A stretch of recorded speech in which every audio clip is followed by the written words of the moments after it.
Now, starting our module number 2 with this particular topic, that is equilibrium state or state of equilibrium.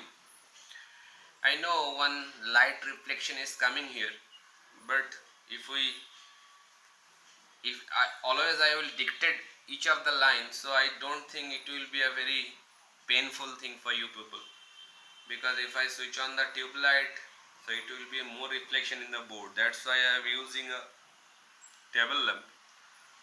So that's a reflection always will come to some extent. Okay, so we can bear with it. So what is equilibrium state? I have written a small definition over here. A system is said to be an equilibrium, or rather say a system is said to be in an equilibrium state if its properties will not change without some perceivable effect in the surroundings. What does this mean? That means that if any system, if we consider that system, it is in equilibrium state, then any of the properties of that particular system will not change at all. It will change if with a perceivable effect, that means the effect which can be sensed by our senses. If the system property changes, then it will be put some effect on the surroundings. Without any effect on the surroundings, if the system property is going to be changed, then we cannot say that system state is a equilibrium state. If the system is in equilibrium, then any of the properties won't change at all without any perceivable effect in the surroundings. That way we can classify. Classification is very important. That or classification, or rather say, or types of equilibrium. Different types of equilibrium are there. Like one is mechanical equilibrium. Mechanical equilibrium. Second one is, we can write like this, electrical equilibrium. Third one we can write like chemical equilibrium. And fourth one, that is thermal equilibrium. So as mechanical equilibrium, we can say if for a system there is no change in pressure is occurring, no change of pressure or change in pressure is occurring between system and surrounding, then that system is in mechanical equilibrium. So you can say in short, no change in pressure between system and surroundings.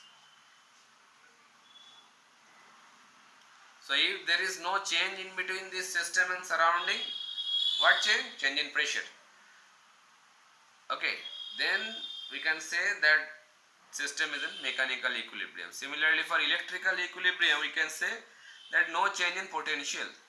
No change in potential. If no change in potential between system and surroundings, then we can say it is in electrical equilibrium. Chemical equilibrium, what we can say? We can say no chemical reaction will take place, as well as no movement of any chemical constituents. So we can say no chemical reaction, no chemical reaction, as well as no movement of chemical constituents. Chemical constituents means the thing who are actually taking part in that chemical reaction. They are the constituents. So no chemical reaction is occurring there, as well as no movement of chemical constituents inside that chemical reaction. So that is known as chemical equilibrium. And thermal equilibrium is nothing but if there is no change in temperature. That is very important for us. No change in temperature. We all know that temperature is nothing but the sensation of heat, or rather say degree of hotness or coldness, that is known as temperature. And also we can say that temperature gradient, or rather say the temperature slope, is the driving force of the heat transfer. I am repeating the words, that the temperature slope or temperature gradient is the driving force of the heat transfer. If there is a temperature gradient, that means high temperature to low temperature, then the heat transfer will be going on. And if there is no slope or no gradient for two temperature zone, then obviously there will be no heat transfer. So that way the temperature is the driving force of the heat transfer. And if in the system there is no change in temperature at every point, then we can say the whole system is in thermal equilibrium. No change in temperature, then all these four equilibrium, if they sum, just I am summing up all those equilibrium, then we can say that is known as thermodynamic equilibrium. Thermodynamic equilibrium. So mind it, thermal equilibrium and thermodynamic equilibrium, they are not same. Very rarely we are using these two terms as a same like term, but they are actually not the same thing. Thermodynamic equilibrium means if all these equilibrium exist there, then as a whole we can say that system is in thermodynamic equilibrium. But only the temperature is same, then we can say it is a thermal equilibrium.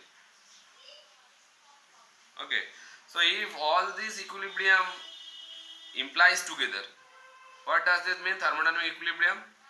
If all these means mechanical, electrical, chemical and thermal, if all these equilibrium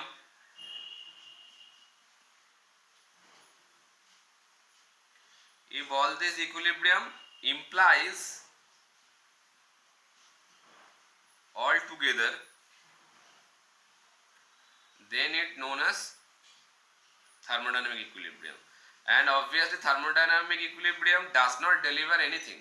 We can conclude one point over here, does not deliver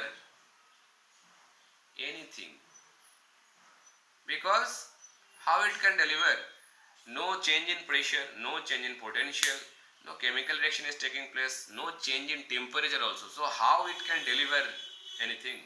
So that's why if a system, we say it is in thermodynamic equilibrium, then we can say that that system will not deliver anything. No heat interaction, no work interaction, no electrical potential interaction, potential difference is there, no chemical reaction is taking place. So from any point we can say, or rather say from all side, it will not deliver anything out of the system boundary. So that is the thing, what is equilibrium state from all different aspects. So this particular equilibrium, or rather say we are concentrating on the thermal equilibrium mostly over here, and this thermal equilibrium will help us to continue our journey. Next topic, that is zeroth law of thermodynamics, and there we can see it is a very important role will be played by thermal equilibrium. Okay, next moving to zeroth law of thermodynamics.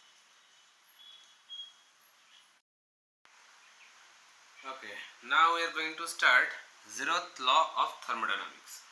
It is a very important law from thermodynamics point of view. So first of all, come to this particular figure A. In this particular figure we can see that two rectangle boxes are there. One is written with system 1 and second one is described with system 2. So we are considering two systems and they are placed with a boundary wall among them, and we can see that boundary wall I have written, that is a diathermal and rigid wall. So first of all, what does this mean, diathermal? A diathermal wall means that inside these two system or between these two system, heat interaction will be there. That means heat will be exchanged between this system 1 and system 2 through this particular intermediate boundary wall among them. So it is a kind of surface which do not prevent or do not stop the heat transfer between this system. Okay, so that is the diathermal wall. So it won't stop the heat transfer between system 1 and system 2. And outside that two system, one separate boundary is there, and that wall I have described here, rigid and adiabatic wall. Rigid wall means a wall which do not permit any increase or decrease of volume. That means no change in volume will occur if it is protected by a rigid wall. That means suppose in between these two systems, this wall is acting like a diathermal and rigid wall. So that means heat interaction will take place between these two systems, but it is a rigid wall. That means it won't allow any change in volume. It won't displace its position. That is a rigid wall. Okay. And the outside wall is also a kind of rigid as well as adiabatic wall. So and adiabatic wall means through this wall no heat interaction will take place. Okay, adiabatic process already we have described that the thermodynamic process, if any kind of heat interaction do not take place, then that process is known as adiabatic process. An adiabatic wall is just a same kind of boundary wall which won't allow any kind of heat exchange with the system to the surroundings. So this outside wall is a kind of wall which is rigid as well as adiabatic. So this outside wall won't permit any kind of change of volume or interaction of volume or increase or decrease of volume, as well as no heat transfer also will be there with the system to the surrounding. Fine. And this partition between system 1 and system 2, that is a kind of diathermal. That means heat transfer will be allowed there, but no change in volume will be there. So these two system is being placed over here. One system, that is system 1, I have described it as a hot, and system 2 I have described it as a cold system initially there. Okay, initially system 1 is in hot condition and system 2 is in cold condition, and this U1, V1 and N1, or rather U2, V2 and N2, they are different kinds of thermodynamic property or independent variables, we can say. Any variables it can be, any thermodynamic property we can say. We are not taking any name over here, but just it has been written over here just to make it clear that they are different independent variables with the system 1 and system 2. That's why in subscript 1 and 2 has been placed. Any property, they can be like internal energy, like volume, number of moles, we can consider them, or it can be like temperature. Okay, any thermodynamic property they can be. Understood? Now in this particular case, while initially while the system 1 and system 2 is in different temperature, because system 1 is in hot condition and system 2 is in cold condition, and if they are brought together with a separation of a diathermal wall, then what will happen? After some time or after some time interval, we will observe that these two system comes into a kind of equilibrium state. Okay, so after some time interval, the states of these two systems do not undergo any further change, and they assume fixed values of all those thermodynamic properties. I am repeating, and after some time interval we can assume these two systems having some fixed values of all thermodynamic properties. Suppose if we consider that U like a internal energy, V like a volume, and N like a number of mole, then these all properties will have some fixed values after some time interval. Suppose after 30 minutes or after 2 hours, any time interval, fixed time interval, if we observe the thermodynamic property for system 1 and system 2, they comes to a steady condition. That means they will give you a fixed values. They are not going to vary anymore. That I am trying to say.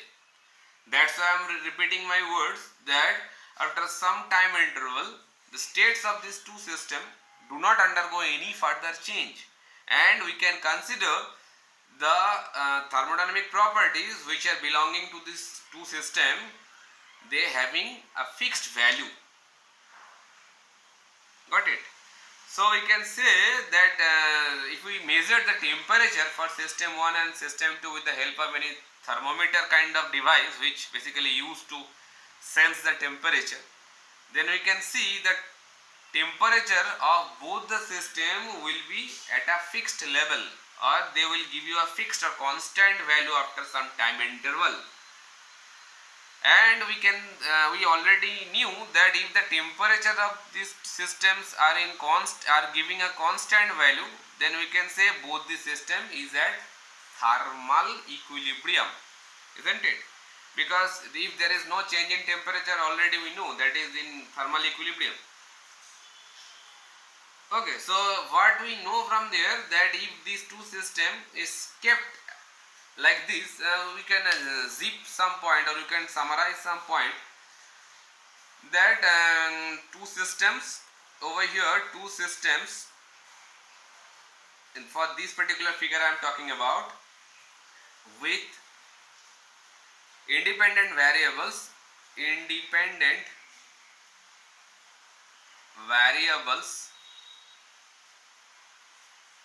like this U1, V1, N1, or rather say for system 2 U2, V2, N2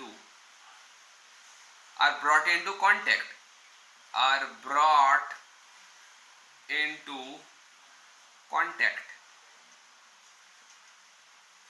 with each other, but not directly, mind it, through a diathermal wall.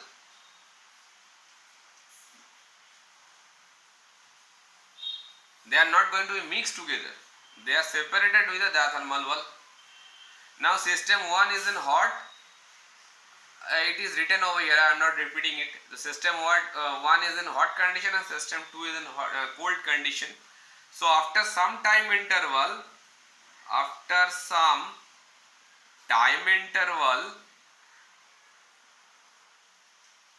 what we can observe, that the states of after some time interval, the states of two systems do not undergo any further change, and they assume fixed values of what? Now of all thermodynamic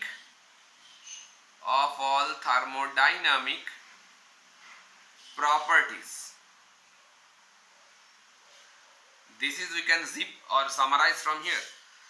So after some time interval, the states of two systems do not undergo any further change, and we can assume they having some fixed values of all thermodynamic properties. And also we can conclude that they are in no change in temperature, as well as we can observe no change in temperature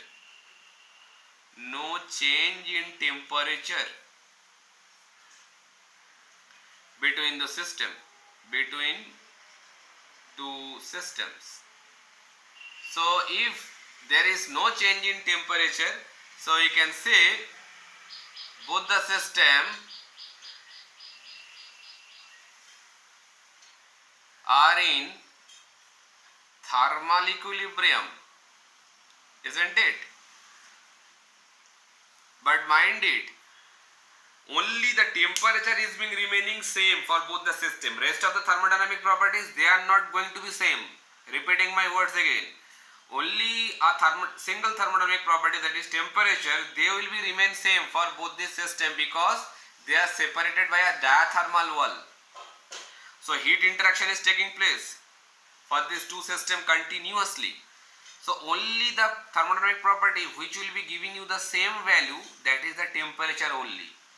Rest of the thermodynamic properties, if you consider internal energy or velocity or volume or number of moles, they are not going to be same at all for system 1 and system 2, mind it. They will give you a fixed value, obviously. They will give you a fixed value after some time interval, but they are not really same with each other. That means U value, suppose if it is considering the internal energy, this is not giving the same value for system 1 and system 2 after some time interval. Or rather, if we say the velocity of system 1 particle and system 2 particle, they are not going to be same, not at all. Okay, but the temperature, obviously it will be remain same after some time interval because they are separated by a diathermal wall. So heat transfer will continuously taking place, and we know already that temperature gradient is basically the driving force of heat transfer. If there is no temperature gradient, that means temperature ups and downs, then heat transfer continuously will be taking place. If there is any kind of gradient, if there is any kind of slope of temperature, up temperature or high temperature and low temperature, then obviously from high temperature to low temperature heat will be continuously transferred. Unless or until both the system is having same temperature, up to that point the heat transfer will taking place. So that diathermal wall is basically helping to transfer the heat from system 1 to system 2, and it will be carried on up to that particular limit until or unless both the system is having same temperature. And if we consider that after some time interval, this temperature value for system 1 and system 2, if they are in same value, then we can consider that both the system are in thermal equilibrium. So we consider from here, or you can conclude from here, that thermal equilibrium can be sensed or can be measured for any of the system if you can measure the value of temperature of those systems. And if this kind of scenario occurs for our real life, then we can consider that both the system having the same temperature after some time interval. Obviously a time interval is needed. Without having a time span, that thermal equilibrium cannot be achieved at all. Understood? Now coming to the figure 2. Now in this figure 2, what we can see over here, that three system is being placed over here. System 1 and system 2 already we have seen over here. Now along with these two systems, a third system is kept at the bottom. So I should write here that U3, V3 and N3, they are the thermodynamic property of the system 3. Now in between the system 1 and system 2, a separating wall is there, and that wall is rigid as well as adiabatic. So that wall won't allow any change in volume as well as won't allow any heat transfer. This separating wall as well as this outside wall, mind it, both of this wall, that means this outside wall as well as this separating wall between system 1 and system 2, both of them are rigid as well as adiabatic. So in between system 1 and system 2, no heat transfer will take place as well as no volume change will be allowed there. Okay, and system 3 is placed at the bottom, and this system 3 is connected with system 2 and system 1 also. You can see the figure carefully. And this separating wall between system 1 with system 3 as well as system 2 with system 3, that is a diathermal wall. So diathermal wall means diathermal as well as we can say it is a rigid also and rigid. So diathermal wall means we can say that heat interaction will taking place between system 2 and system 3 as well as system 1 and system 3. But system 1 and system 2, they are not going to interact with each other with any kind of thermodynamic property. Understood? But system 1 separately with system 3 and system 2 is separately with system 3, they are interacting heat with each other because this separating wall is a diathermal one. Now in this particular case, what we can see that if we conclude this particular system like this summarization, so we can see system 1 and system 2 won't allow any interaction of thermodynamic properties.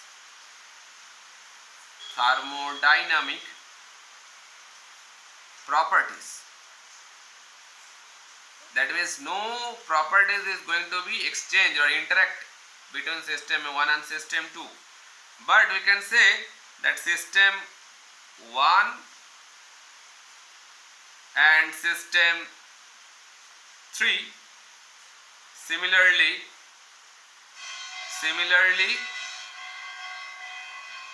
system 2 and system 3 both will interact heat among them. Rest of the properties won't going to be interacted with each other, but in terms of heat transfer, obviously heat transfer or heat interaction will taking place inside between system 1 and system 3 as well as system 2 with system 3. So after some time interval, if we provide some time to this particular system, what we can observe after some time interval, that system 1 and system 3 will be in thermal equilibrium as well as system 2 with system 3, they are also in thermal equilibrium. That means temperature of system 1 and system 2, system 1 and system 3, they will be same, and the temperature of system 2 and system 3, they also will be same if they are in thermal equilibrium. But the thing is that after some time interval, if you measure the temperature of system 1 and system 2, then you can observe the same temperature whatever you can see between system 1 and system 3 and system 2 and system 3. I am repeating my words again. After some time interval, if you measure the temperature for system 1 and system 2 and system 3 separately, you can see the temperature will be remain same for all these three systems. That is basically the conclusion whatever come from the zeroth law. Zeroth law says that if a body, suppose the system 1 is considered like a body 1, body number 1, body number 2, body number 3. If we consider that this one is a body, any body, three of them, then we can conclude the law like this. If a body 1 is in thermal equilibrium with body 2, or rather in this figure body 3, and the body 2 is in thermal equilibrium with body 3, then body 1 and body 2, they also will be in thermal equilibrium with each other. That is the law of zeroth law of zeroth, and it is very common law for any thermodynamic subject. Okay, so here we can conclude that system 1 and system 3, they are in thermal equilibrium after some time interval, as well as system 2 and system 3, they also is in thermal equilibrium. If this kind of scenario occurs, while it is after some time interval it is occurring, mind it, after some time interval, after some time span I am writing. Obviously some time is required to achieve the thermal equilibrium. Then as a result of these two scenario, we can say that system 1 and system 2 also is in thermal equilibrium with each other. That is the thing we can observe if this kind of scenario occurs. Okay, so if we conclude the law, then it will be like this, that two system, or rather say if we conclude this law, like it can be written like this, that if a body, if I consider a system is a body, or we can say a system also, whatever you can write. If a system, I am writing short, if a system 1 is in thermal equilibrium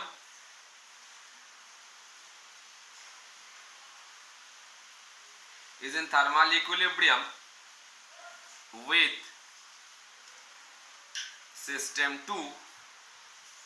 If a system 1 is in thermal equilibrium, in this particular figure we can say that system 3 here, according to this figure, system 1 with system 3, and I have to wipe some amount from here. If a system 1 is in thermal equilibrium with system 3 and a separate system, or we can say another system, and another system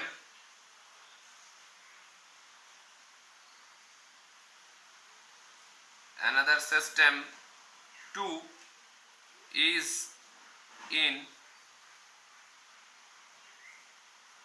thermal equilibrium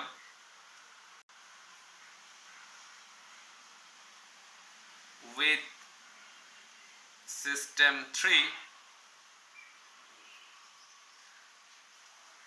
then we can say that system 1 and system 2 are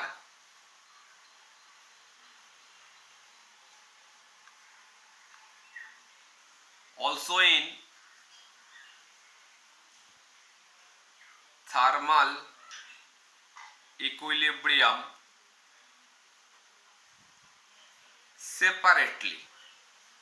That is the law of zeroth. That is the law of zeroth, whatever we can conclude from here. If a system, you can match this statement with this figure. If a system 1 is in thermal equilibrium with system 3 and another system 2 is in thermal equilibrium with system 3, then we can say system 1 and system 2 are also in thermal equilibrium separately with each other.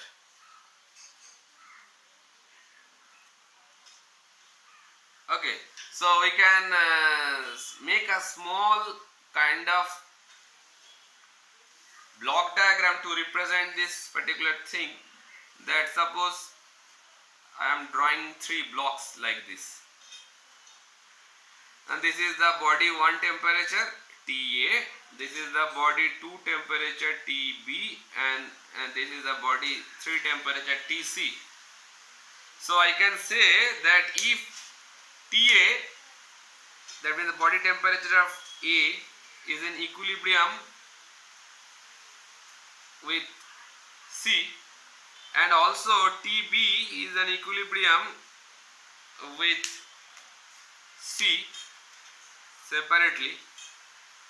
This arrow representing the equilibrium, that means temperature of body A and temperature of body C, they are in same value. If it is 100 degree, this one is also 100 degree. this arrow is representing they are in equilibrium.